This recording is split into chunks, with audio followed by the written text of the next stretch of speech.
Aujourd'hui, on va au parc Soulages, dans le secteur 4, qui est un petit parc de quartier, mais qui est aussi le cœur d'un véritable écosystème de l'enfance. On a un relais petite enfance, on a un centre social, on a une crèche, on a une école maternelle et une école élémentaire. En bref, c'est ici que se joue le quotidien de nombreux parents et de nombreuses familles. On peut faire deux constats marquants à Grenoble: baisse du nombre d'enfants et de jeunes familles, parce qu'il y a moins de naissances, mais aussi parce qu'il y a des départs vers les communes périphériques. Et puis aussi, on a une réalité sociale forte, qui est qu'on a 41% des enfants qui sont dans des familles à bas revenus.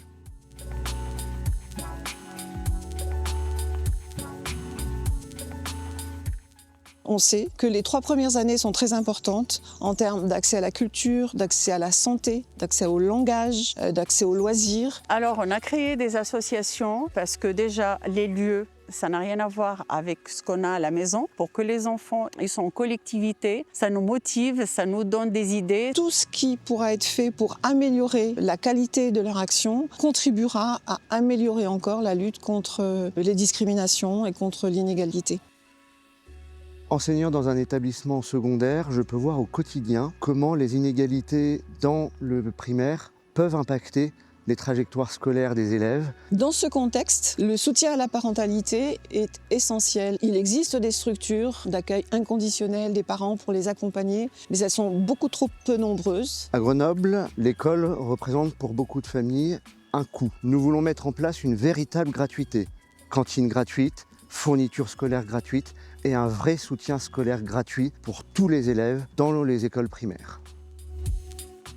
L'éducation, ce n'est pas simplement les apprentissages scolaires, c'est aussi la santé, l'autonomie et la découverte du monde. Nous voulons proposer un périscolaire accessible avec une tarification solidaire de 5 à 20 € par mois afin que tous les enfants puissent bénéficier d'activités de qualité et à moindre coût. Il faut encourager les liens entre l'école, le périscolaire, les centres aérés, dans un même quartier. Vu quand même qu'on prépare une génération, qu'on s'occupe des enfants, donc on a besoin quand même d'avoir plus de collectivités ensemble pour collaborer aussi, échanger nos idées, partager les expériences. Nous faisons un choix clair: soutenir les parents et investir dans l'enfance. Ce que nous voulons, c'est créer un véritable service public de soutien à la parentalité, accessible à toutes et tous. Pour ça, nous nous appuyons sur 3 piliers. D'abord, garantir un accueil de qualité pour chaque enfant. Ça passe par des relais petite enfance qui deviennent des interlocuteurs de préférence, de meilleures conditions de travail pour les professionnels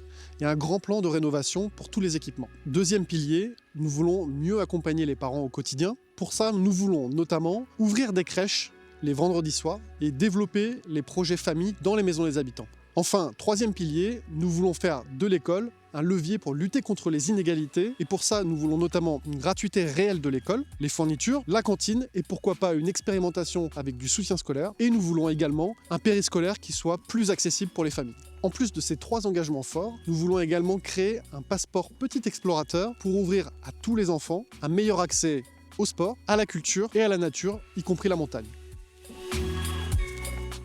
Notre conviction, elle est extrêmement simple. Une ville qui prend soin de ses enfants, c'est une ville qui prépare son avenir. Donc ensemble, en 2026, ouvrons la voie à une ville à hauteur d'enfant.